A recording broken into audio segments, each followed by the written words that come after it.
Ukelandia. Ok.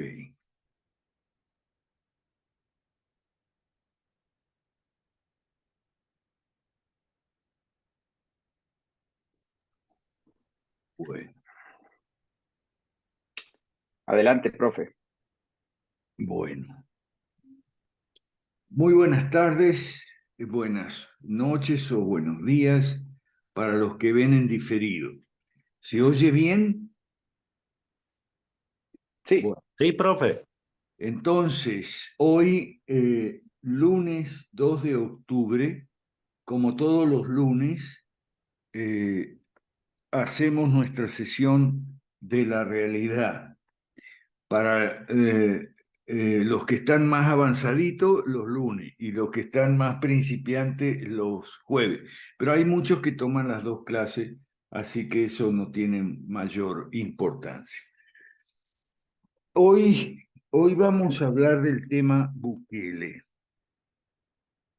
Yo le voy a pedir a Jorge o a alguien que nos comparta un PDF que yo hice esta mañana con los datos sobre Bukele, porque los datos sobre Bukele nos van los datos sobre Bukele nos van a permitir sacar dos lecciones.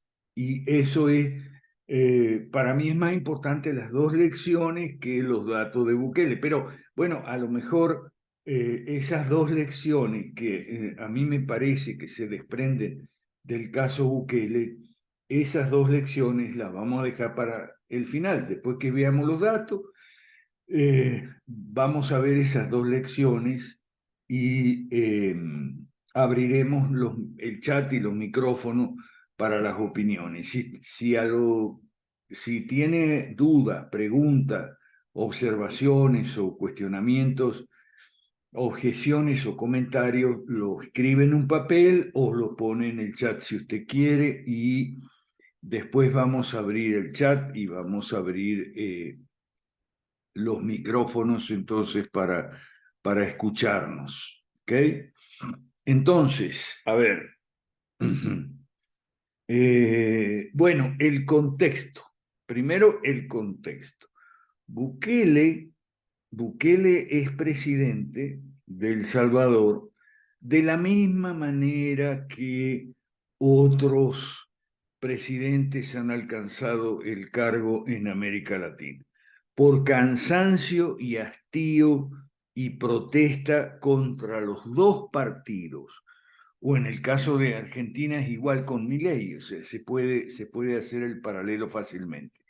En El Salvador, dos partidos, Arena y el Farabundo, ex guerrilleros, y Arena ex represores, ¿ok? Entonces, después de la guerra civil, firmada la paz, que por cierto se negoció y se firmó en Guatemala, si no me equivoco, entre las facciones contendientes, digamos, de la derecha y de la izquierda en El Salvador, entonces se constituyeron dos partidos. El partido de derecha, Arena, tuvo los primeros gobiernos, principalmente con Alfredo Cristiani, y después vinieron los gobiernos de El Farabundo, ¿ok? Con Mauricio Funes y el último presidente del Farabundo, que fue Sánchez Serén. Como siempre pasa en América Latina, ¿ok? Entonces se votó contra Arena y contra el Farabundo por este señor Nayib Bukele, que venía con un partido que llamaba Nuevas Ideas, venía de haber sido alcalde primero en una ciudad pequeñita que se llama Nuevo Cuscatlán y después en la capital, en El Salvador. Entonces, se votó algo nuevo, algo distinto. Bueno, vamos a cambiar. Hemos probado con Arena y no sirvió. Hemos probado con el Farabundo y no sirvió. Probemos con este señor ahora. O sea, suena familiar porque es en América Latina. Es así. Y entonces tenemos a Bukele contra las maras, ¿ok? Entonces, el contexto es Bukele llega a presidente por cansancio y hastío y protesta además contra el farabundo, contra Arena y contra el farabundo y contra las presidencias de Arena y las presidencias del farabundo, que fueron varias, ¿ok? Entonces, finalmente llega Bukele. Fueron varias desde los acuerdos de paz. ¿Ok? Finalmente, entonces llega Bukele, millennial, joven, tiktokero y redes sociales, la gorra para atrás y toda esa historieta de América Latina. Y se enfrenta con las maras. Entonces, bueno, ahora viene el tema de si los derechos humanos, si no. Vamos a ponernos en contexto. O sea, igual que pasa con Milei, si Milei gana, cosa que yo no descarto, o sea, Milei puede ganar, y no lo digo porque diga que ganó el debate, no ganó el debate nada, lo que pasa es que tiene un ejército de troles y los troles, entonces, bueno, ganó el debate, no ganó nada el debate. Puede ganar las elecciones, no lo descarto en primera o en segunda vuelta. No lo descarto. De Milei estoy hablando. Lo que pasa es que uno tiene que hacer comparaciones para entender mejor las cosas. De Milei estoy hablando. Ahora, pudiera no ganar Milei. Mi interrogante es, ¿qué va a pasar el 22 de octubre? Faltan 3 semanas. ¿Qué va a pasar el 22 de octubre si el peronismo no le presta la ayuda que le prestó en las PASO? ¿Ok? Bueno, lo dejo ahí abierto. Hoy estábamos hablando con Jorge sobre Milei, lo trataremos después del 22, para no andar en especulaciones y adivinanzas, ¿ok? Y pronósticos, lo trataremos después del 22. Sigamos con Bukele. El tema con Bukele es que es cuando Bukele le declara la guerra a las maras, después de negociaciones frustradas, cuando Bukele le declara la guerra a las maras, ¿ok? Y empieza a hacer las redadas y a meter gente en las cárceles, por supuesto que cae mucha gente inocente y no hay presunción de inocencia y no hay derecho a la legítima defensa. Derechos que algunos llaman derechos humanos, entonces hablan de Bukele y sus violaciones a los derechos humanos. No son derechos humanos, a ver si nos entendemos. Son derechos civiles. La presunción de inocencia y el derecho a una defensa judicial eficaz y demás, y ser presentado ante un juez y orden de arresto, no son derechos humanos, son derechos civiles, a ver si entendemos. Pero bueno, ese es el problema. Los derechos humanos son 3: vida, libertad y propiedad, más nada. Los demás son derechos civiles. Y sí, ¿por qué hay una violación de derechos civiles? Ahora, vamos a ver. Para ver este contexto. Si usted es una persona joven que tiene algunos tatuajes y tal, y en El Salvador sale y se para en una esquina a esperar a su novia o a esperar el autobús, en una de esas lo agarra la policía y lo mete preso, acusado de marero. Ahora, si usted es un verdadero marero, usted no se va a parar en una esquina a guardar a que venga su novia o un autobús.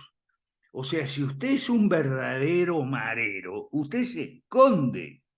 Entonces, es muy probable que de cada 4 o 5 presos de esos que Bukele exhibe, porque es un publicista, ¿no? Bukele es un publicista, ¿ok? Exhibe y dice que está ganando. Es probable que de cada 4 encerrados en las cárceles, uno sea marero y los otros 2 o 3 no sean mareros, ¿ok? caen porque precisamente no son mareros y se descuida. El verdadero marero se cuida, sabe cuándo salir y cuándo guardarse y dónde guardarse, ¿ok?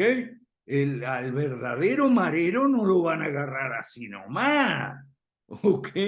Entonces, la fuente de información más importante sobre Bukele es el Faro. Yo quise usar a France 24, no el Faro, para poner las informaciones aquí, porque el Faro es decididamente opositor y bueno, para que no se diga que se toma una fuente sesgada, yo hice un PDF aquí con los datos más importantes que los tomé de dos notas de France 24 del año pasado, ¿ok? Esta primera por lo menos es del año pasado. Nayib Bukele ha emprendido una guerra contra las maras. Aunque actúan en este país centroamericano, su origen está en los refugiados de la guerra civil que huyeron a Estados Unidos.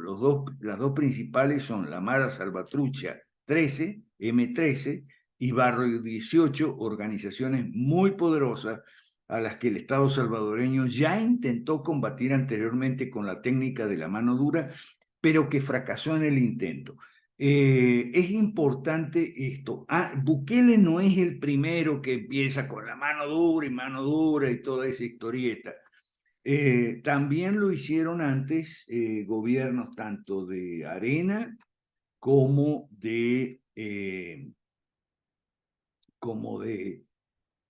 ajá, aquí, ok, como de el Farabundo, ok. Entonces, sigamos. El Salvador vive por estos días, esto es del año pasado, uno de los momentos más violentos de los últimos años. El presidente Bukele ha lanzado una polémica campaña de represión contra los miembros de todas las pandillas del país, conocidas como maras. Hay que retroceder hasta el 80, ¿ok? En esta fecha comenzó la Guerra Civil de El Salvador, duró 12 años, ¿ok? El gobierno, un gobierno militar contra el Farabundo, ¿ok? Hubo más de 75.000 muertos y alrededor 400.000 refugiados en Estados Unidos. Esto es América Latina, señores. Entendamos en dónde estamos. Estamos aquí, no estamos. Y ojo que yo voy a dedicar el lunes que viene o el otro a Europa y a Estados Unidos, porque Europa y Estados Unidos no está fantástico tampoco, ¿eh? O sea, cuando usted vea toda esta cosa que pasa aquí en América Latina, no crea que Europa y Estados Unidos siguen siendo lo que eran antes. El origen de estas pandillas está fuera de El Salvador. Estos migrantes llegaron a Los Ángeles principalmente. En un ambiente hostil, los adolescentes de esta familia fueron los primeros en unirse para protegerse de otras pandillas urbanas. La mayoría se alistó en el barrio 18, de origen mexicano, pero que aceptó salvadoreño, y la Salvatrucha 13, específicamente salvadoreño. Esto fue en Los Ángeles, en los años 80, entre los refugiados de la guerra civil. ¿Ok? En California, Los Ángeles queda en California se planteó la extradición masiva, devolver los pandilleros a El Salvador en los 90. 4.000 fueron arrestados y deportados, una solución cortoplacista que a la larga traería consecuencias. Estos mareros llegaron a un país pobre, devastado por la guerra, con familias rotas, caldo de cultivo perfecto para seguir creciendo. Acuérdense otra cosa, la prohibición de las drogas y la drogadicción es un problema de fondo aquí cuando uno habla de maras, de sicariato, de asesinatos comprados y pagados, etcétera. Entonces, bueno, pandillas juveniles con su ceremonia de iniciación, fidelidad absoluta, entrenamiento. Por eso digo que no sorprende que las redadas del señor Bukele, que le paga a los policías según las detenciones que haga, los verdaderos mareros que están muy bien entrenados no se dejan agarrar así nomás. Entonces, claro, mucha de la gente que agarra a Bukele y mete en la cárcel y después muestra en la televisión y en TikTok y demás, son gente inocente, no son mareros. Pero bueno, Francisco Flores del Farabundo, a comienzos del siglo XXI, empieza con la mano dura, ¿ok? Pero no tuvo mucho éxito, que digamos. En 2012, estoy ya en la página 2 del PDF, en 2012 empieza entonces a buscar una tregua. Claro, esto es constantemente, o sea, viene el presidente de turno, cualquiera que sea, ¿ok? Viene el presidente de turno y dice, mano dura, la mano dura no funciona. Ah, bueno, entonces vamos a buscar una tregua a cambio de beneficios carcelarios, etcétera. Bueno, y las treguas se rompen porque los mafiosos no... la mafia tiene códigos, como dice mi ley, eso es cierto, pero no siempre respeta los códigos. Entonces, la mafia hace acuerdos, pero no siempre respeta los acuerdos. Entonces, eso es lo que pasa. En cuanto se rompe el acuerdo, mano dura de vuelta. ¿Ok? Y después el próximo acuerdo. O sea, América Latina es una calecita. ¿Qué es una calecita? Da vuelta siempre. Da vuelta y uno ve siempre las mismas figuras pasando. Los mismos episodios, cambiando tal vez los jinetes que están arriba de los caballos, ¿no? Decía, cambiando personajes, pero el mismo libreto. América Latina es una calecita en todo, en lo de las maras, la violencia, las políticas, el péndulo, en todo. América Latina es una calecita. Recuerden la figura cada vez que vea por televisión algo que esto ya sucedió, ok, ya sucedió en mi país o en otro. Bueno, recuerde, el profe Mansuetti dice que América Latina es una calecita, ok.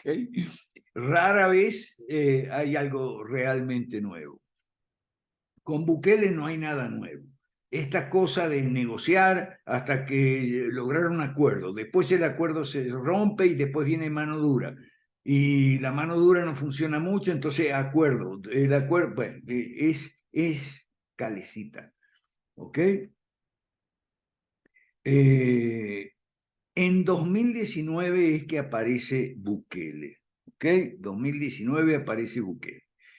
Una de sus principales promesas fue terminar con la violencia de las pandillas y así fue durante sus primeros años. Las tasas de homicidio bajaron de 105 a 20 por cada 100.000 habitantes. La cuestión es que esto parecía responder a un acuerdo secreto con las maras a cambio de beneficio, algo que el Estado de Bukele siempre negó, pero que medios de comunicación locales como el Faro e incluso Estados Unidos confirmaron. Sí, Bukele hizo lo mismo que hizo sus antecesores, un pacto, ¿ok? Beneficios carcelarios y otros a cambio de reducir la violencia, y esos acuerdos se rompen y entonces después que se rompe viene lo de mano dura. Ahora, ¿por qué se rompen los acuerdos? Se rompen los acuerdos por una razón muy simple. Tú puedes, cuando el poder de las maras está fragmentado, o sea, cuando no hay un liderazgo claro que es el liderazgo único, entonces el poder de las maras está fragmentado. Entonces tú haces un acuerdo con un sector, pero o con otro, o puedes hacer un acuerdo con dos o tres sectores, pero nunca puedes acordar con todo. Entonces siempre aparece el que sale por su cuenta y dice, bueno, el acuerdo no fue conmigo, con mi sector.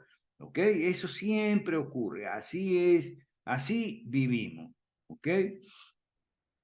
El aumento de asesinatos en los últimos días, estamos hablando del año pasado, marzo del 2022, y la draconiana reacción de Bukele, que decretó el estado de excepción y ordenó encarcelar a miles de pandilleros y racionar la alimentación. Ah, sí, saca la foto y dice que no van a tener más arroz. Eso es América Latina, un circo, ¿ok? Un circo. Y Bukele es un actor de circo típico, ¿no? Pero no es América Latina sola. En Ucrania, vamos a ver, la guerra empieza cuando un actor de televisión toma la presidencia. Segunda nota de, aquí en la página 2, segunda nota de France 24. Esta es del 1 de junio, o sea, de hace 2 meses. El 1 de junio, cuando Bukele cumple su 4º aniversario en la presidencia y ya va preparando su reelección a pesar de que la Constitución no lo permite. Pero como él controla el Congreso y controla a los jueces de la Suprema Corte, porque los nombró él, entonces no hay ningún problema. Y además la oposición está muy fragmentada, la oposición está muy debilitada, no hay líderes muy lúcidos ni líderes fuertes en la oposición. Ese es que a mí me parece una de las principales cartas a favor de Bukele. El líder salvadoreño sigue siendo el presidente con más aceptación, no solo en su país, sino en toda la región. Y aquí vamos con una de las 2 lecciones, ya vamos empezando. América Latina, América Latina se conforma con poco. Lo voy a repetir, que quede bien grabado, después Gabriel puede hacer un corto. América Latina se conforma con poco y con muy poco, ¿ok? En el caso de Bukele se conforma con que hayan disminuido las acciones de las maras, lo cual es verdad, y eso ya es suficiente. O sea, olvídese de desarrollo, olvídese de hacer las 5 reformas para el crecimiento y el capitalismo, olvídese, porque América Latina se conforma con poco.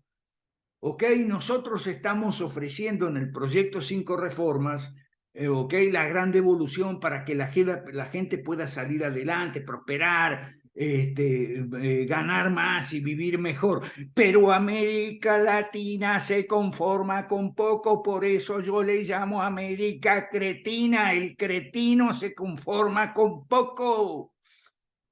Con chaqueta de cuero, okay, acompañado por su esposa y arropado por los vítores de sus seguidores. Así celebró Bukele su victoria, su primera victoria en 2019, ¿okay? Y el 1 de junio juramentó su cargo, dio inicio a una nueva era en el país centroamericano, la del fin del bipartidismo y la del presidente millennial. Por eso, esto puede pasar en Argentina, el fin del bicoalicionismo, las 2 grandes coaliciones, Juntos por el Cambio y Unión por la Patria, son sus nombres actuales, pero siempre los cambian, ¿no? 4 años después, en El Salvador, a pesar de las múltiples críticas por las violaciones de los derechos humanos, en su conocida guerra contra las pandillas, su popularidad sigue intacta e incluso en aumento. ¿Por qué? Y porque América Latina se conforma con poco. Las encuestas señalan que 9 de cada 10 salvadoreños aprueban la gestión de Bukele. Un respaldo, voy a página 3, que el presidente ha interpretado como una señal de que va por buen camino. ¿Ok? Su eslogan de cara a los comicios 2024 sigue siendo mano dura contra el crimen. Claro, si con eso le ha ido bien, ¿por qué va a cambiar? ¿Acaso él va a decir, bueno, en mi segundo mandato vamos a ir con las reformas, vamos a privatizar, desregular y abrir mercado a la competencia para que El Salvador deje de ser un país de cuarto, quinto orden? No, eso no. ¿Ok? Y lo van a reelegir y va a seguir siendo popular. ¿Por qué? Porque América Latina se conforma con poco. Un país sin pandillas, la otra cara del paraíso, 87 muertos, los 3 días más sangrientos registrados en el país en al menos 3 años. ¿Ok? Eso fue en marzo de 2022 y ahí empezó la mano dura. Uno de los factores que generó más malestar este fin de semana fue que casi todos los asesinados fueron civiles, no pandilleros, un suceso que los expertos señalaron como algo excepcional, ya que en las estructuras criminales los homicidios nunca suelen ser al azar. ¿Okay? Juan Carlos Torres, de la Universidad Don Bosco, ¿okay?, habla de las estructuras criminales que utilizan los homicidios como una especie de violencia instrumental para generar control territorial, temor no solo en la población, sino temor en las otras pandillas, las pandillas rivales, zozobra o miedo si esta violencia está dirigida hacia una persona o grupo específico. Investigaciones de diferentes medios como El Faro explicarían más tarde por qué las pandillas actuaron de esa forma y cómo se llegó hasta ese punto. ¿Ok? Desde el inicio de su mandato, Bukele estaba enfocado en reducir los índices de violencia con un plan de 7 pasos que pocos sabían cómo funcionaba.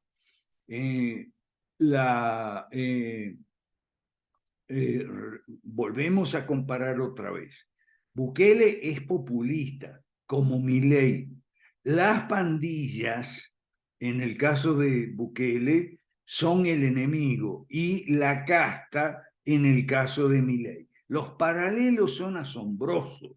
Recuerde lo que ya hemos aprendido. Estos países se parecen unos a otros como gotas de agua, incluso en la falsa creencia de que mi país es diferente. ¿Ok? Aquí está en la mitad de la página Zaira Navas, especialista en seguridad e integrante de la Organización de Defensa de Derechos Humanos que se llama Cristosal. ¿Okay? Las fuentes más importantes son El Faro y Cristosal. Zaira Navas es la vocera de Cristosal. ¿Ok? ¿Qué fue lo que acabó con el pacto que Bukele había hecho cuando llegó a presidente? A fines de marzo del 22, un convoy de policía transportaba a varios pandilleros hasta la frontera, pero un grupo de militares los detuvo y los devolvió a la cárcel. Situación que las pandillas interpretaron como traición y que terminó en la vendetta contra el gobierno con el asesinato de los civiles que hemos visto hace un ratito arriba, o sea, una vendetta, una venganza. Bukele siempre ha negado cualquier vínculo con la pandilla, pero es sabido que algunas administraciones han negociado fuera de los reflectores con los grupos criminales para reportar avances. O sea, si yo soy jefe de policía o alcalde en una ciudad y logro que las tasas de homicidio bajen haciendo un pacto con los pandilleros, por supuesto, debajo de la mesa, entonces puedo reportar avances. El expresidente Mauricio Funes fue condenado a 14 años de prisión por negociar con la pandilla. Desde la declaración del estado de excepción vigente hasta hoy, El Salvador eliminó las garantías constitucionales. Esas garantías constitucionales son los derechos civiles que yo le estoy diciendo, no son derechos humanos, son derechos civiles, ¿ok? Y a veces incluyen derechos políticos como reunión y asociación con fines políticos, ¿ok? Otras veces no, otras veces son meros derechos civiles como la presunción, el derecho a que se presuma la inocencia y el derecho a ser asistido por un letrado, a tener derecho a un juicio justo y derecho a una defensa eficaz en ese juicio justo. Eso es lo que no hay en El Salvador. ¿Ok? Lo que hay son detenciones arbitrarias de miles de personas. Según Cristosal, se han recibido más de 4.000 denuncias por detenciones arbitrarias. La cifra de detenidos, según el Ministerio de Seguridad, son 68.000. Al menos 5.000 ya han sido liberados, menos mal, tras comprobarse que no tienen ninguna conexión con la pandilla. No obstante, es innegable que la violencia por parte de las pandillas se ha reducido de forma drástica. En un trino, el presidente Nayib Bukele celebraba un año sin homicidios, el 10 de mayo. Cerramos mayo de 2023 con 0 homicidios. Con este son 305 sin homicidios, días sin homicidios todo un año. Este es el punto principal que ha mantenido su popularidad en auge.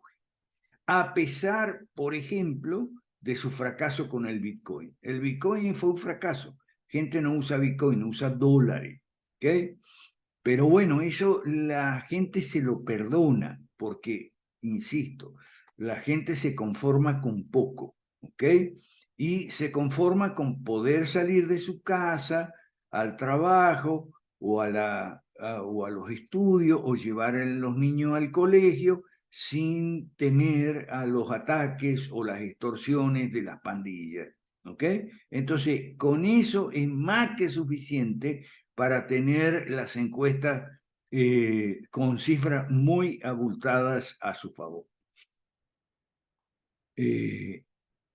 Dice Bukele, mensaje para las pandillas, por sus acciones ahora sus convoys no podrán ver ni un rayo de sol. Porque les pone penas en la cárcel, o sea, los deja sin arroz o los deja sin salida al sol, los deja sin visitas, ¿ok?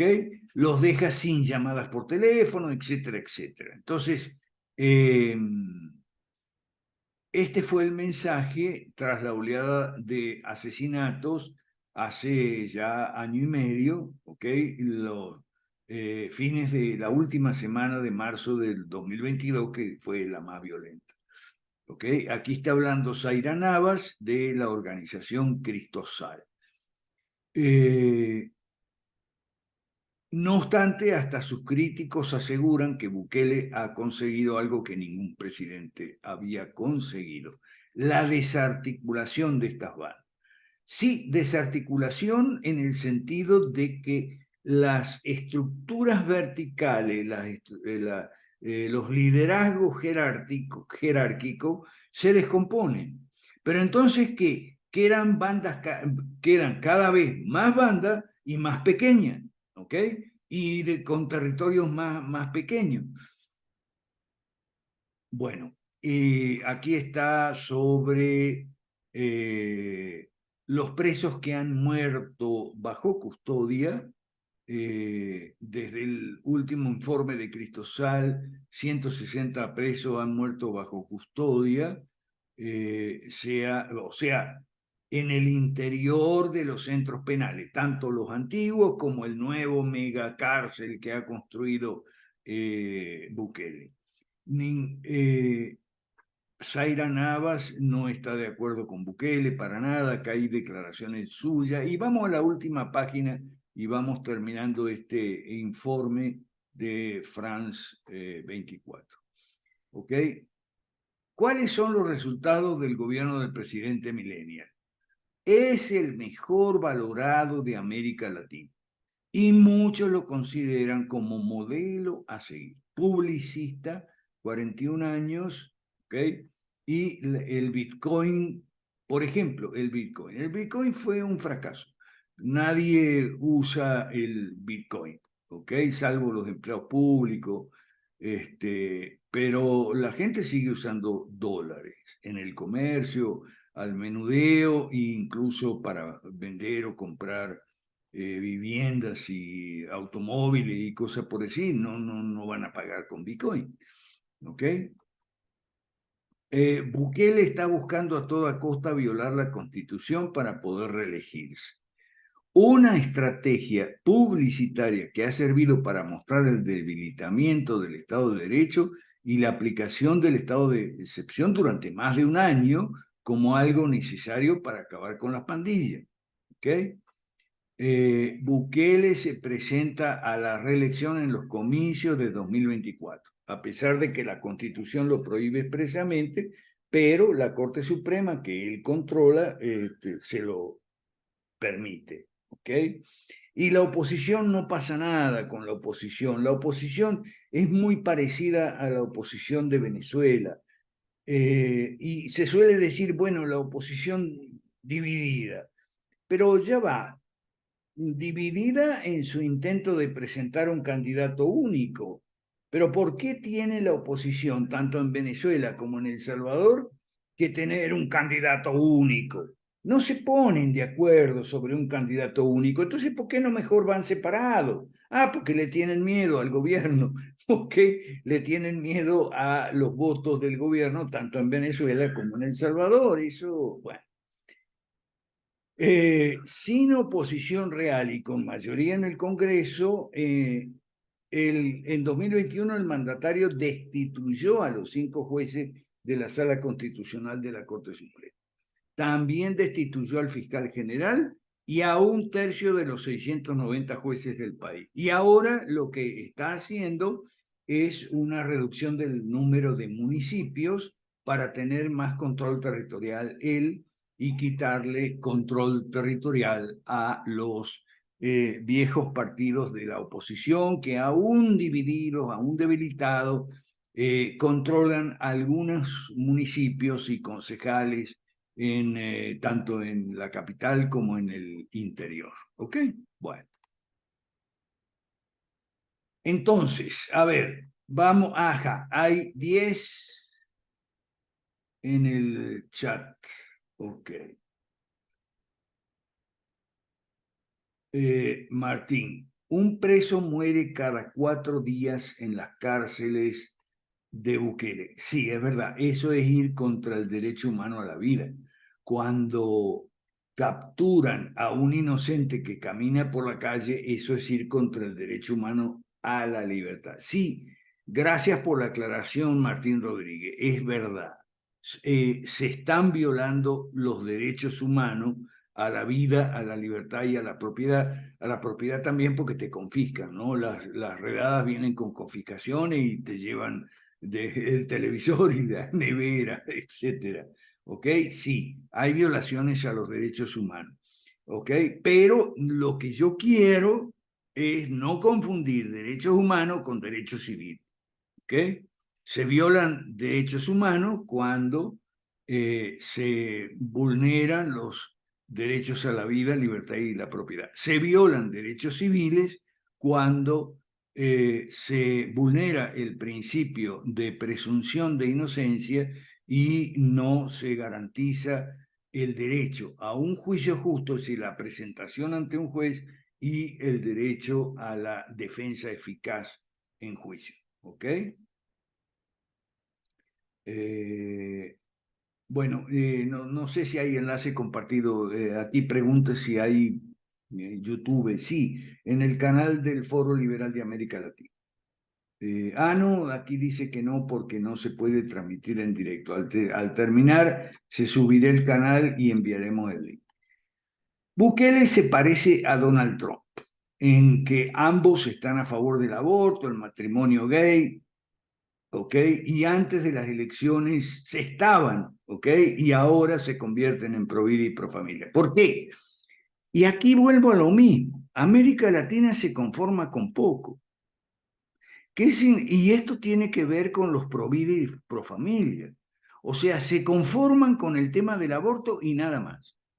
O sea, que aquí siga la pobreza, aquí siga la miseria, aquí siga la inmigración, las familias rotas, las familias que viven de divisa, aquí no hay producción, aquí no hay desarrollo, aquí no hay empresa, aquí no hay bienes y servicios, aquí no hay libre competencia, les importa un pito. ¿Ok? ¿Por qué? Porque se conforman con el no al aborto. Ahí está. No al aborto, ya está.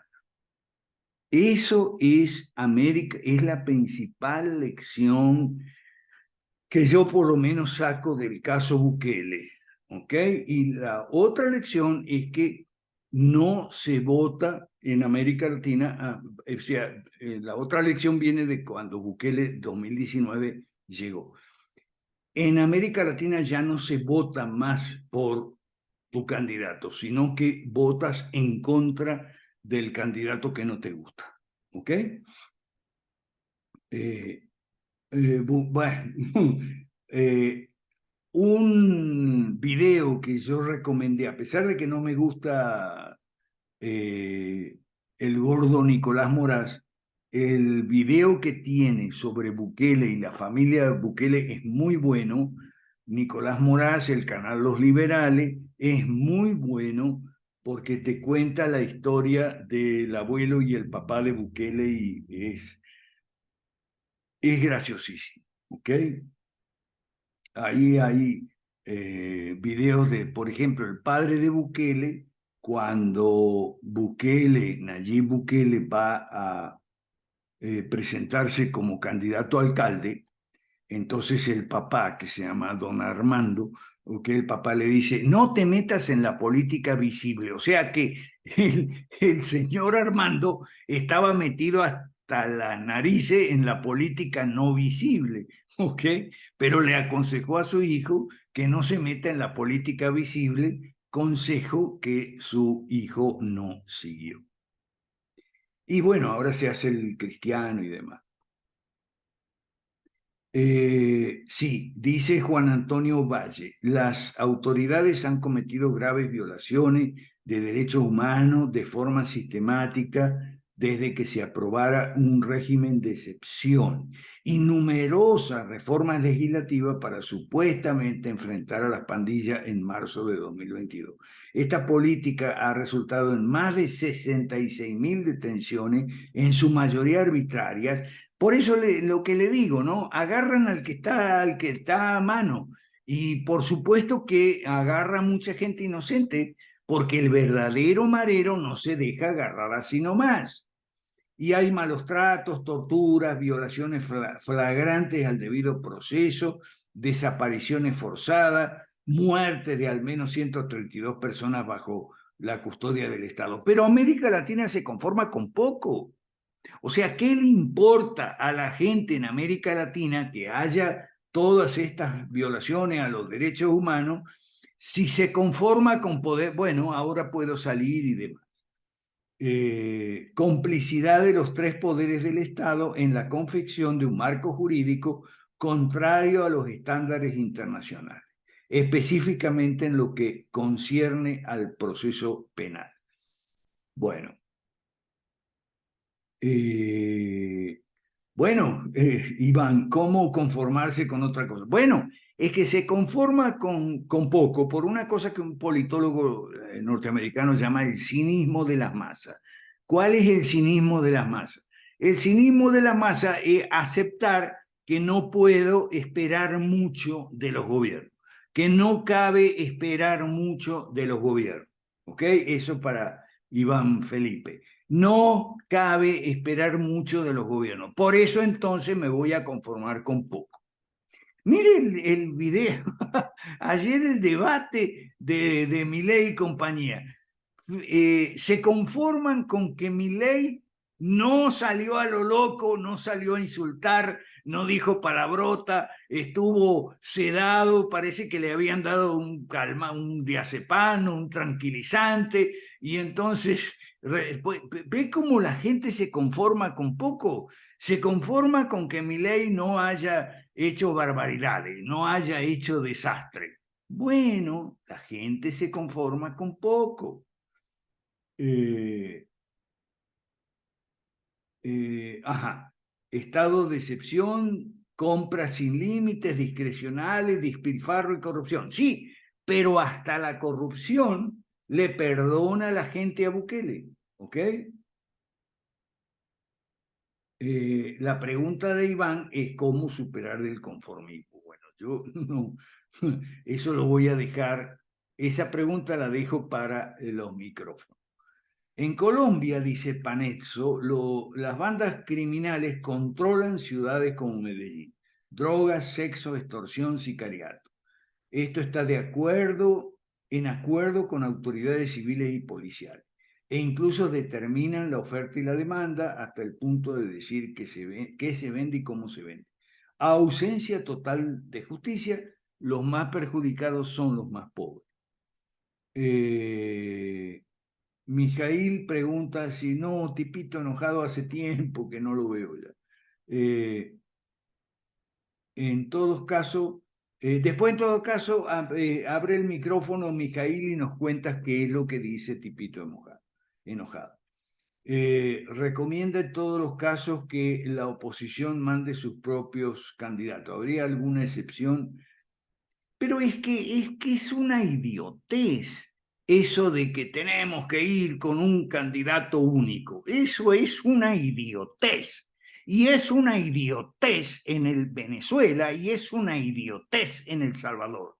Porque no se van a poner de acuerdo. Entonces, ¿para qué son las elecciones? Para ir cada partido con su candidato, como debe ser. Y para eso son las dos vueltas en todo. Claro, yo sé que hay países que no tienen dos vueltas, como México, ¿ok? ¿Por qué no va cada uno con su candidato? No, dale con la idiotez del candidato único. No encuentran un candidato único, ni lo van a encontrar, porque los egos son muy grandes. Y entonces viene, así como en Venezuela, viene María Corina, yo soy la candidata, yo soy la Mesías, la Salvadora. Y entonces Manuel Rosales dice que no, y Enrique Capriles dice que no. Entonces no hay candidato único ni lo va a haber. Dejen la idiotez del candidato único. No, no hay caso. Eh, bueno, Paneso, a mí no me gusta, a ver si nos entendemos. Dije, a mí no me gusta Nicolás Morás, pero ese video es muy bueno. Mira el video sobre Bukele. Se quedará unos 15 años en el poder y bueno, eso depende de la oposición. Si la oposición sigue idiota, seguirá 15 años en el poder. Censura a la prensa, sí, hay censura a la prensa y el Faro se ha tenido que mudar, han sufrido amenazas de muerte, etcétera, etcétera. Paneso pregunta si en las escrituras hay el tema de las cárceles en la Biblia. Paneso, en la Biblia es otra concepción, la concepción de la restitución, ¿ok? No es cárcel, es restitución. Tienes que restituir o compensar a la víctima. Se llama justicia centrada en la víctima y no justicia centrada en el criminal.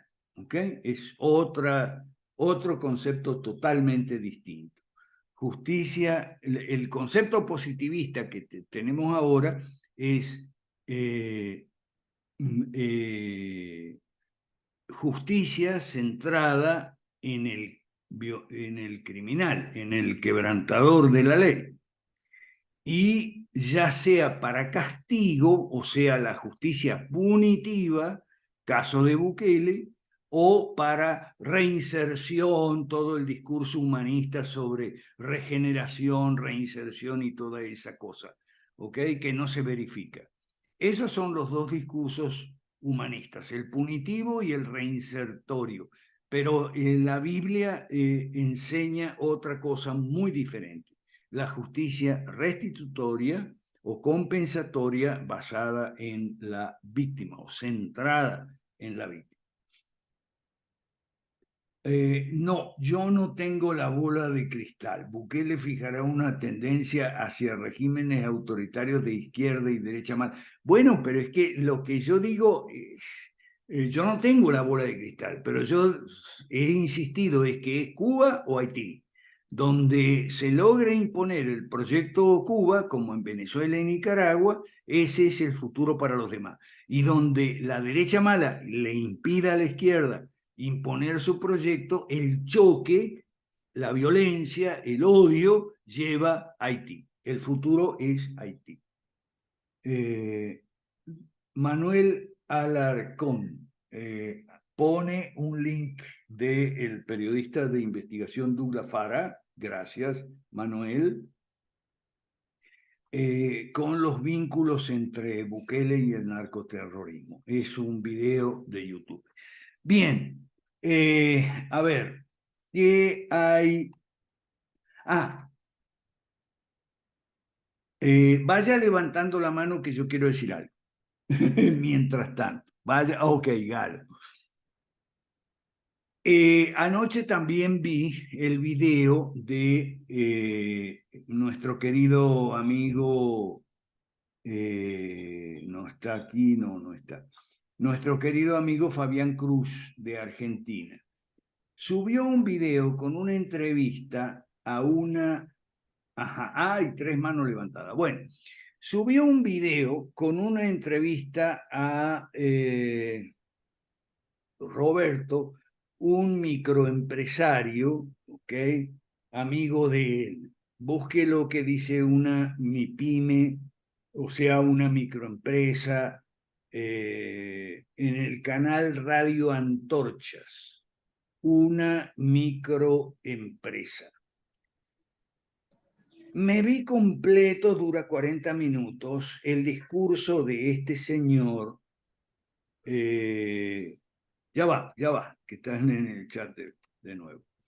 Me vi completo este discurso del señor Roberto en el canal Radio Antorcha, ¿ok?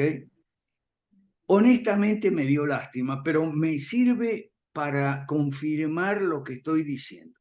En América Latina nos conformamos con poco, con muy poco. Este señor se conforma con sobrevivir.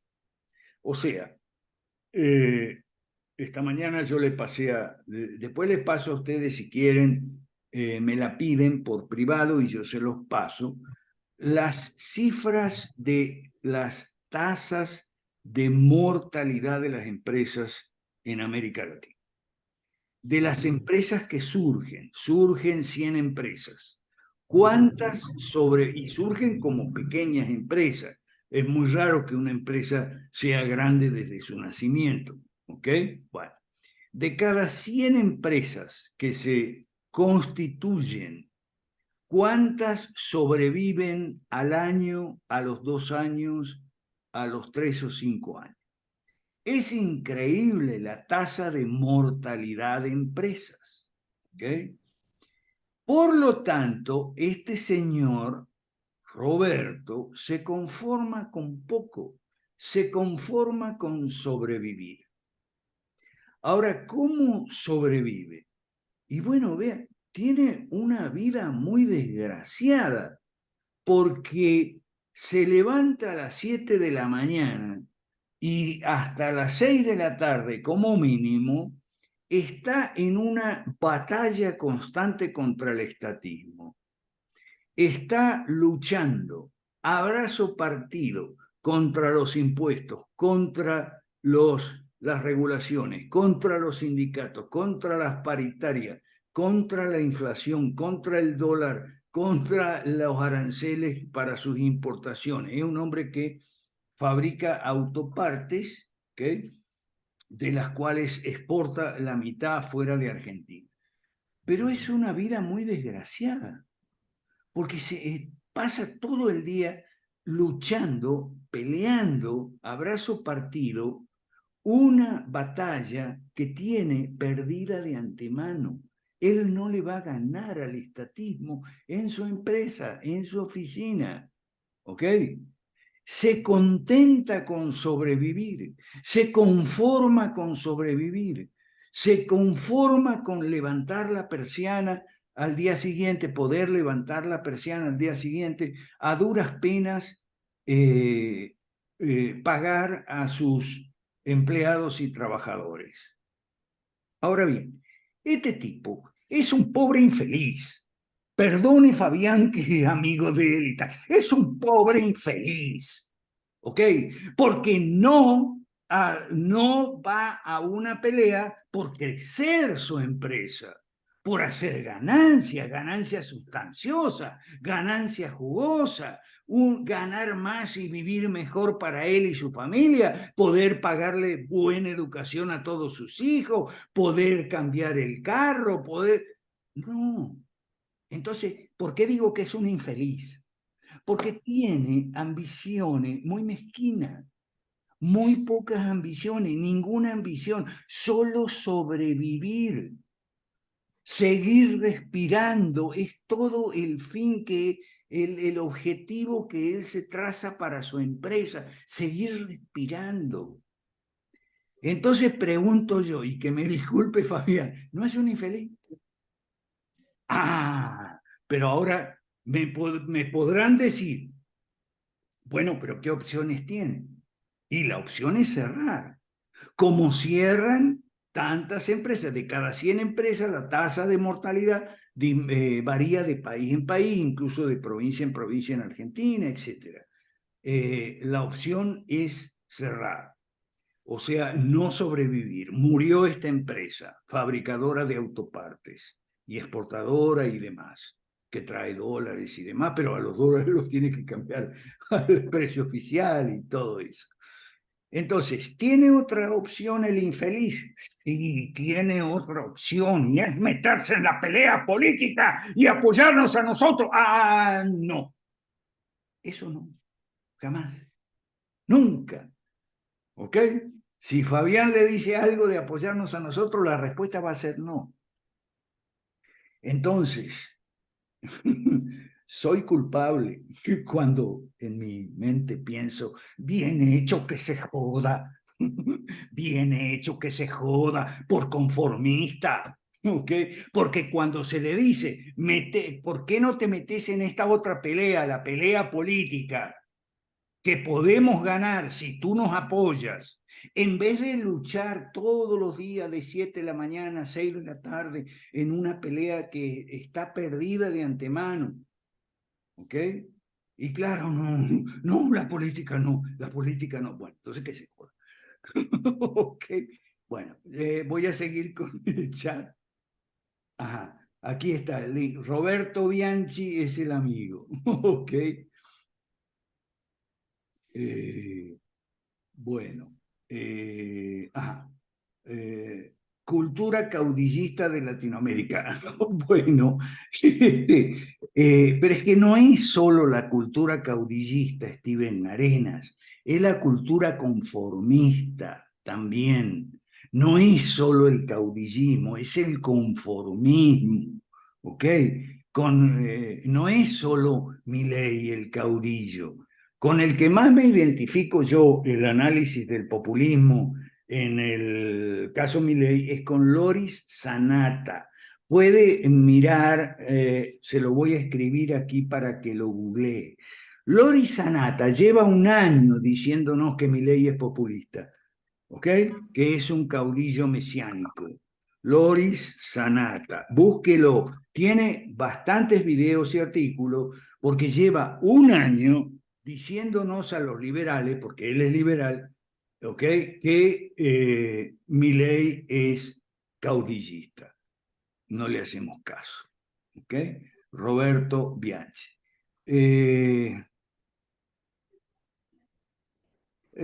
María Cecilia habla del ojo por ojo, diente por diente. Sí, bueno, pero eso está en el Nuevo Testamento, ¿ok?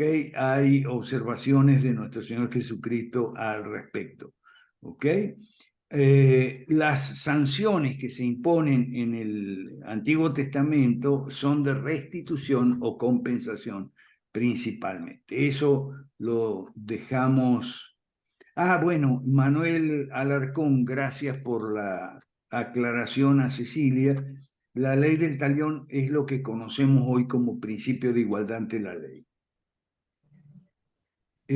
Loris Sanata se presentó, Francisco Finol nos cuenta que estuvo, me imagino que Sanata, ¿no? Quieres decir, la semana pasada en Chile.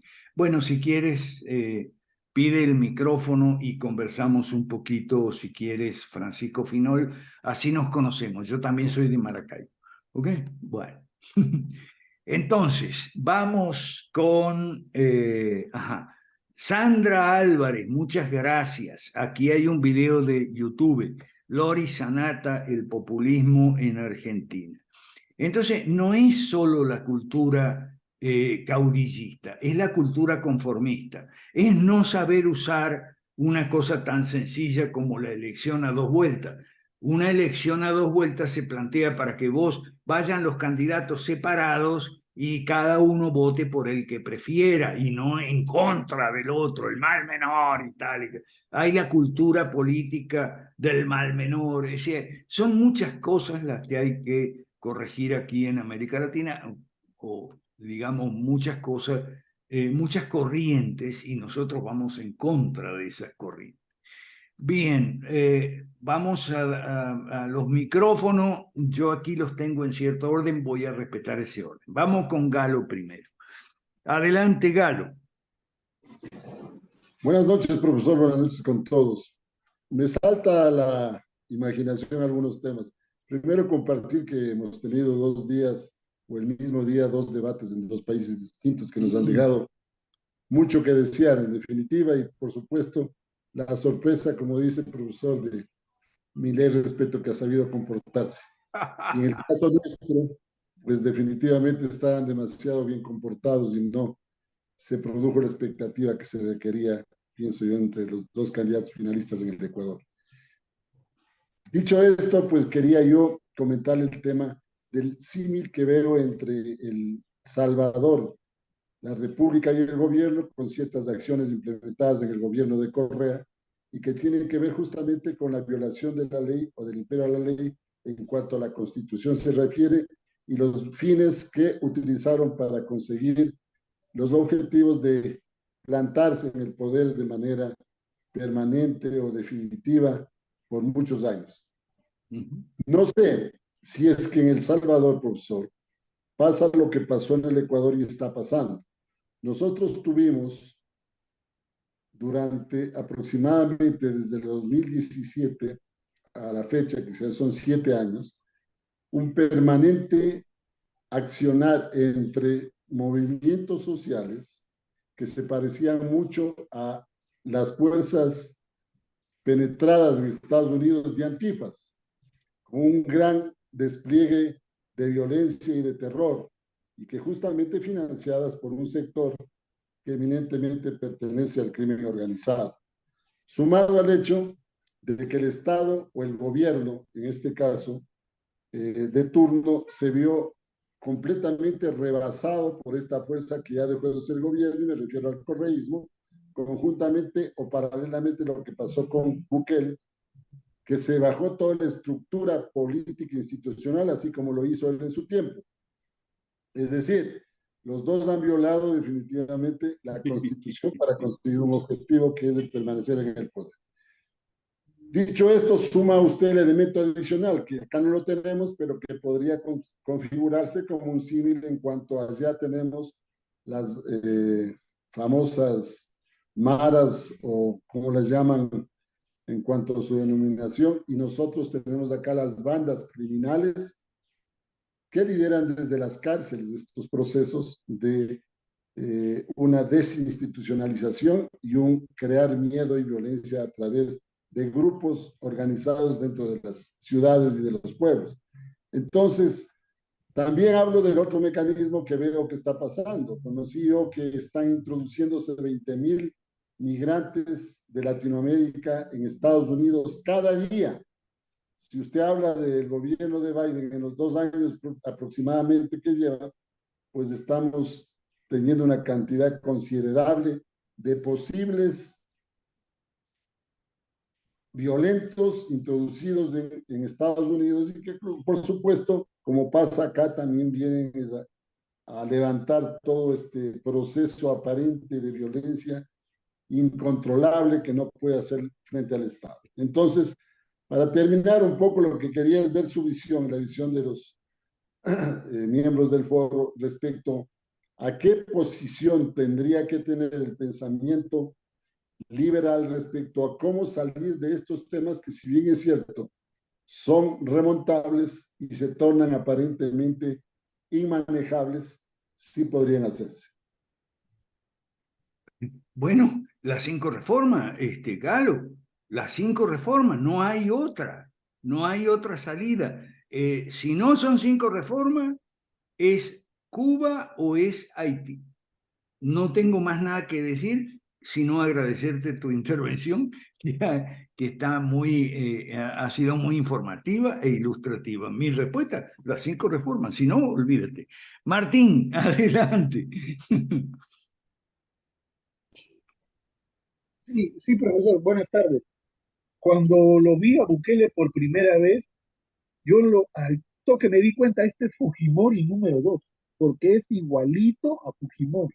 No, no, Y, Bukele es de izquierda, bueno, estimadísimo. Ok. en el populismo Ok, es igualito, ¿no? ok.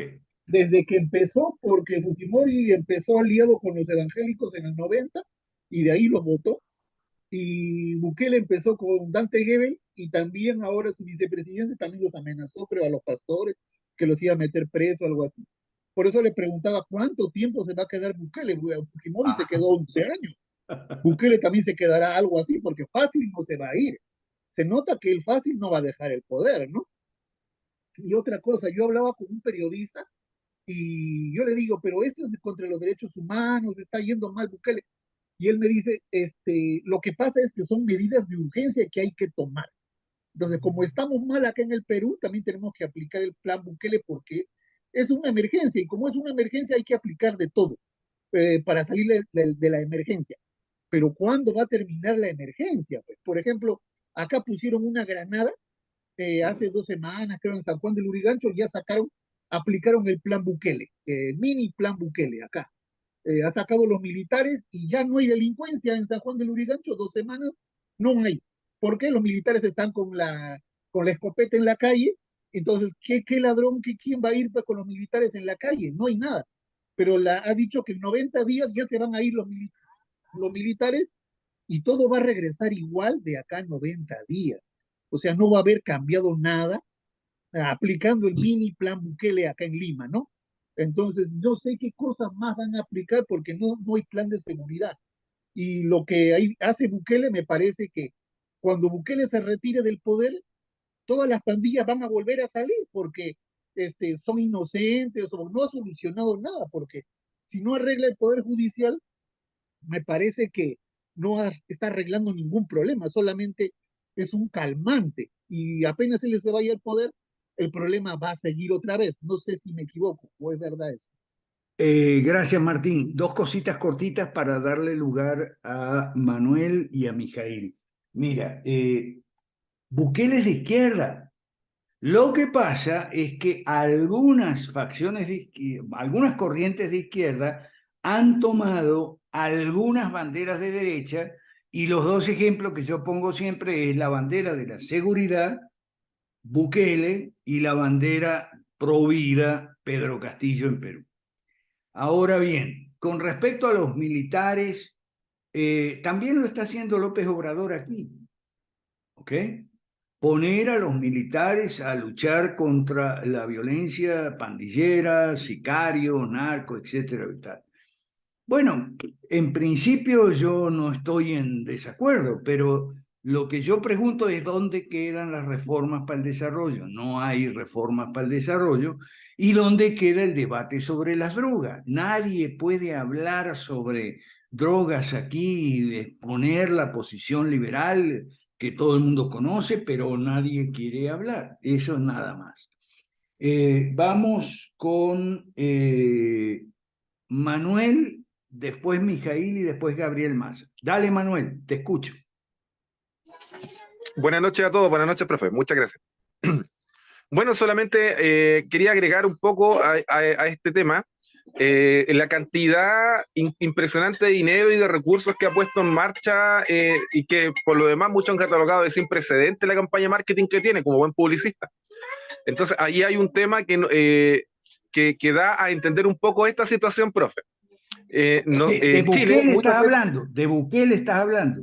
Sí, de Bukele, claramente. Ok. Eh, en Chile, por ejemplo, hay muchas personas que apoyan, entonces, bueno, la gran mayoría apoya el plan Bukele, pero cuando yo le digo alguna cosa que es cierto que va contra el discurso oficial que se escucha de él, se molestan y lo apoyan.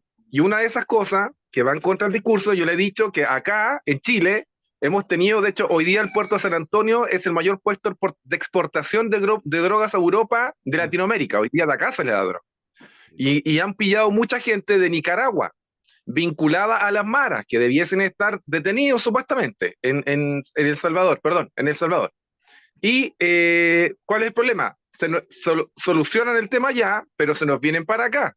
Entonces, cuando yo le digo, bueno, tú estás contento por el tema de Bukele en El Salvador, pero resulta que al solucionar allá, nos envían la gente para acá y hay problemas, pues, de delincuencia y todo, y aún así siguen apoyando de todas maneras. Entonces, los chilenos apoyan cosas internacionales, aunque le afecte a los mismos chilenos. Yo veo que ahí igual hay como un trabajo muy de fondo, profe, como de manipulación de los medios, porque es increíble la cantidad de TikTok, de Instagram, que me salen a mí diciendo que yo no soy bukelista, y a toda la gente. Entonces, ahí hay un poco manipulación, no sé si está de acuerdo. Sí, pero cuando hablas de manipulación, tienes que hablar de un manipulador y un manipulado, ¿ok? El problema es que América Latina se está llenando de fanáticos de Bukele, fanáticos de Milei, ¿ok? Va a haber fanáticos de Verástegui y tal, y tú no les puedes hablar, porque son personas de una cultura muy pobre, de una información sesgada, que encerrada en su burbuja, de Bukele, de Milei, de Verástegui, encerrada en su burbuja, ¿ok? Con el efecto eco, que solo se escucha a sí mismo y se transforman en lo que alguien llamó muy apropiadamente zombies digitales, ¿ok? Las redes sociales están llenas de zombies digitales. Entonces, tú hablas de manipulación. Bueno, pero ¿y los manipulados quiénes son? Son zombies digitales. ¿Ok? Otra corriente con la que tenemos que lidiar y lidiamos todos los días. Vamos con Venezuela ahora. Mijail de Maracaibo y Gabriel. Dale, Mijail. Profe, buenas noches. Bueno, primero para recordar lo del video de Tipito que yo le mencioné. Es un video en el que Tipito Enojado analiza un fragmento de un discurso de Bukele, en el que Bukele dice que no hace falta incentivos fiscales porque si dieran incentivos, porque los países que tienen impuestos más altos son los más ricos, según Bukele. Entonces, bueno, es un video de Tipito criticando con fuerza eso, con muy buenos argumentos, y al final le dice, mira, si tú estás resolviendo el problema de la seguridad, en estos momentos, al subir los impuestos, al no arreglar el problema económico, tienes que ir creando cárceles para las próximas generaciones, porque los problemas económicos que el estatismo, no usa la palabra estatismo, pero que usa el estatismo causa, va a llevar a que jóvenes que no tengan oportunidades se dediquen a la delincuencia y lo vas a tener que volver a meter preso. Entonces, para solventar la situación de seguridad, el primer paso es solventar la situación económica.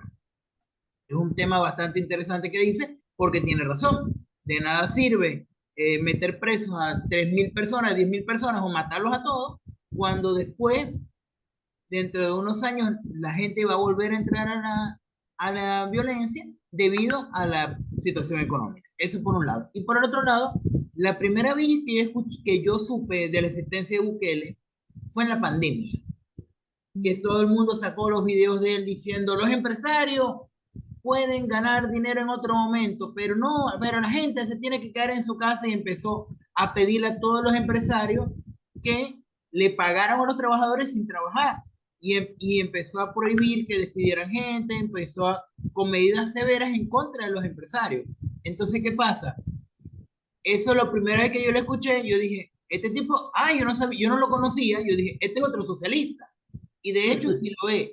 Lo que pasa es que es un socialista de mano dura con el tema de la inseguridad y de la violencia, a diferencia de, por ejemplo, Chávez, que él venía y él hablaba siempre de los miserables.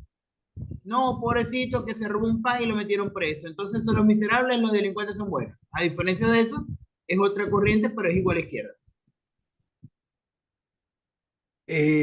Así es, Mijail. Por cierto, insisto, Bukele es de izquierda y como todo gente de izquierda ha hecho un eslogan con algo que la gran mayoría piensa en América Latina, que si nadie roba, la plata alcanza. Esa es la justificación ante el fracaso del estado de bienestar. O sea, porque es evidente que los precios suben, los salarios y los ingresos no, es evidente que no hay en la educación pública lo que se ofrece y ni hablemos de los hospitales mal llamados públicos. Pero Profe, entonces, ¿cuál es el pretexto? El pretexto es la corrupción. Si claro, nadie roba, el dinero alcanza. Eso es lo que dice Bukele todos los días. ¿Ok? pero el problema lo va a tener cuando vuelva a ganar, cuando ganen las elecciones, él tenga todas las alcaldías, todas las gobernaciones, todos los ministerios, tenga todo el poder absoluto y el dinero no alcance, ¿a quién va a culpar ya que supuestamente Pero no es roba?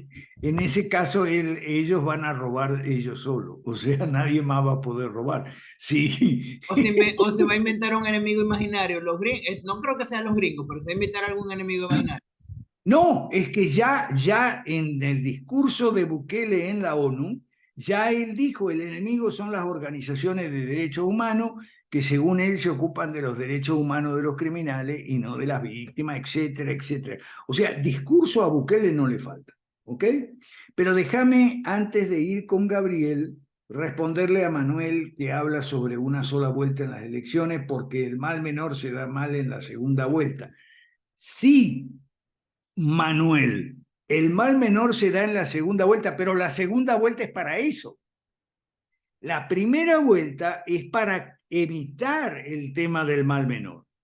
En la primera vuelta, en los países normales, en la primera vuelta siempre hay distintos candidatos, distintos partidos, en número mayor a 2. Habrá 3, 4, 5, 6, 7, 8, puede haber hasta 12.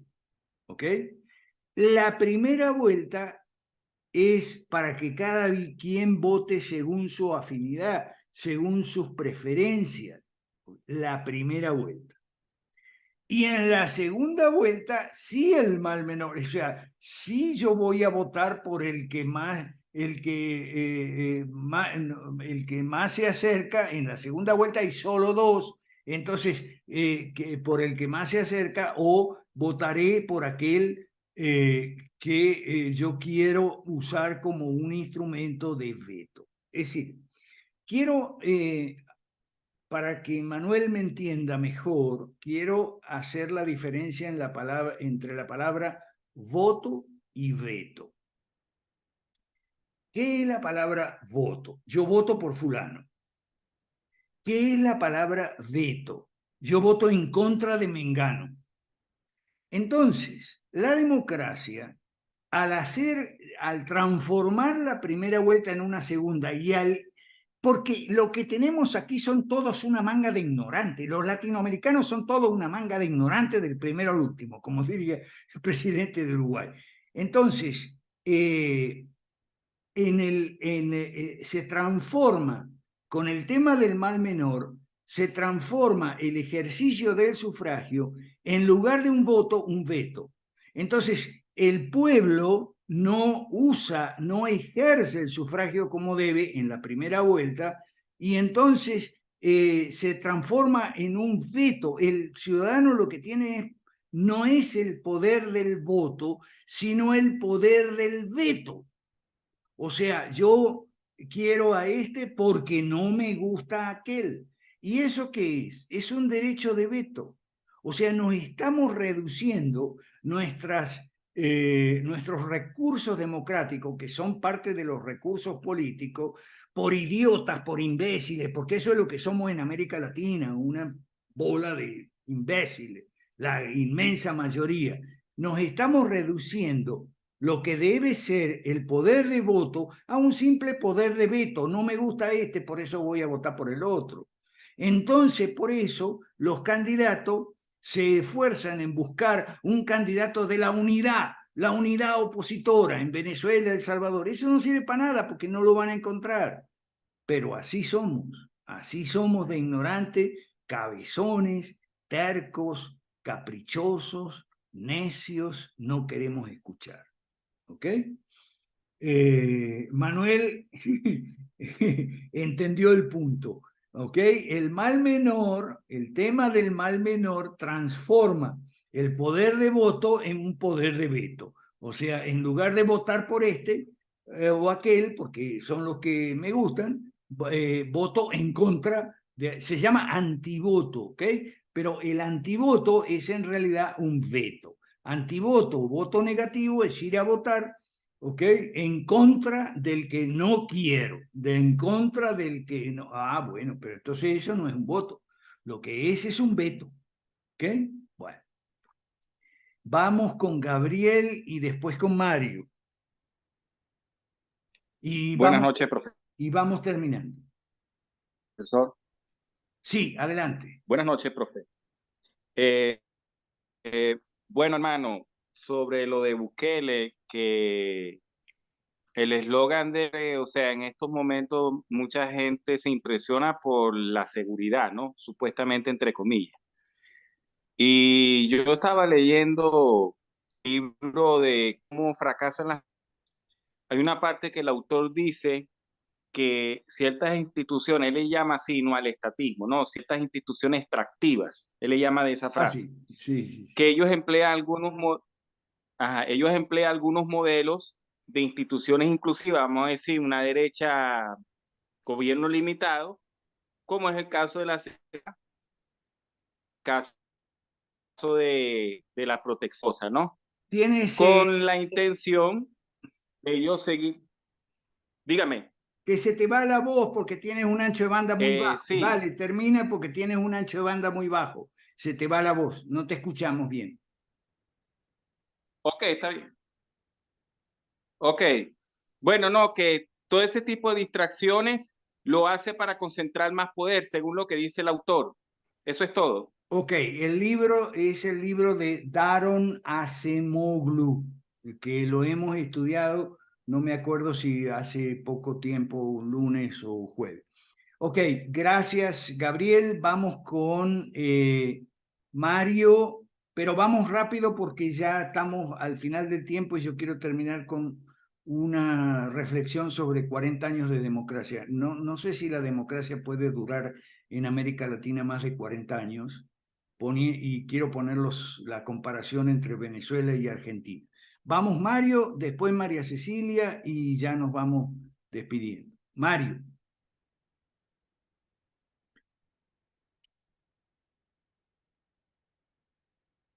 Mario Velázquez.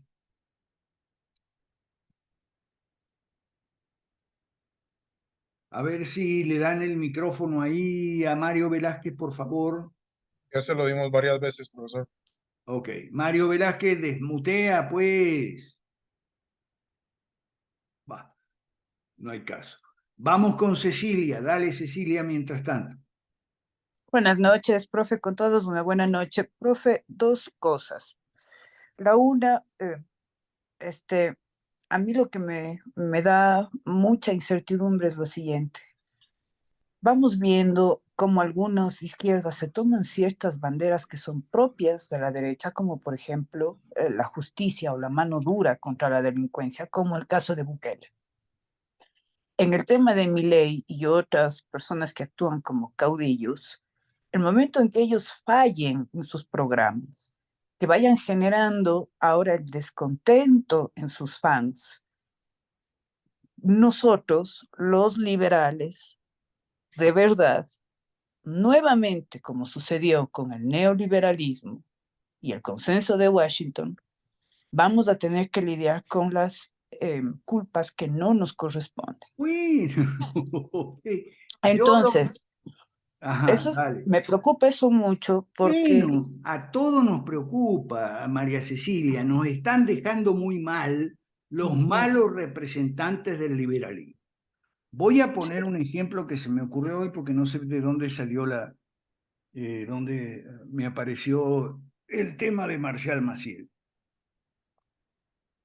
Así como los curas pederastas hacen quedar muy mal a la Iglesia Católica, estos tipos, los liberales, libertarios, malos representantes, nos están haciendo quedar mal a nosotros y lo he dicho muchísimas veces y disculpa la interrupción. Dale, termina que después vamos a ver cómo acabamos. Dale, Cecilia, disculpa la interrupción. No, tranquilo, profe. Entonces, eso es un tema que estoy segura que desde ya no, muchos de nosotros tenemos en mente. También estoy segura que sabremos cómo dar cara a eso. Lo otro, profe, es que respecto a lo que decía Mijail, para poder llevar a cabo las 5 reformas, no puede ser un tema de gradualismo, porque el momento que se hace así, le estamos dando chance a la Asamblea, su oposición, a que ellos vayan bloqueando esos pasos. O sea, todas las reformas tienen que hacerse a la par. No se saca mucho solventando temas de justicia si no se hace la reforma económica, porque la gente va a seguir teniendo hambre, desempleo y va a seguir delinquiendo. Y lo otro, profe, cuando yo me refería a esta cuestión de la ley del talión, que fue mucho más antigua, ese era un tema de venganza y justamente por las enseñanzas de Dios, de Jesús, es que se van haciendo estas ciudades refugio con la finalidad de que se haga un juicio justo, que se demuestre la inocencia o la culpabilidad y que ya no sea la persona quien haga justicia, sino los jueces. Justamente por este tema de que ahora sí se concibe como un imperio de la ley, pero cuando inició la ley del talión no. Entonces, frente a eso, se hacen estas ciudades refugio justamente haciendo lo que usted indica respecto a un debido proceso. Okay. Eso nada más, profe. Ok, muchas gracias. Mario Velázquez no se desmutea, así que... Aló, buenas tardes. Creo que ahora sí está bien, ya se ha corregido el tema. bueno, dale, pero rápido. Ya, está bien.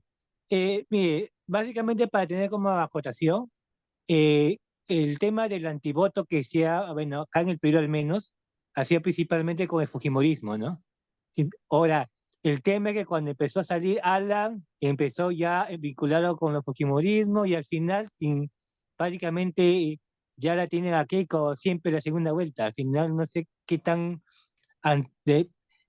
contraperjudicial tuvo la izquierda en esa estrategia, pero lo que sí es cierto es que lamentablemente también han puesto malos candidatos y no sé si es que es porque la izquierda realmente no sabe manejar su crédito político o es una estrategia de izquierda para justamente poder meter cada vez peores candidatos. Mario, nosotros hemos enseñado el problema no es la izquierda, el problema es la derecha.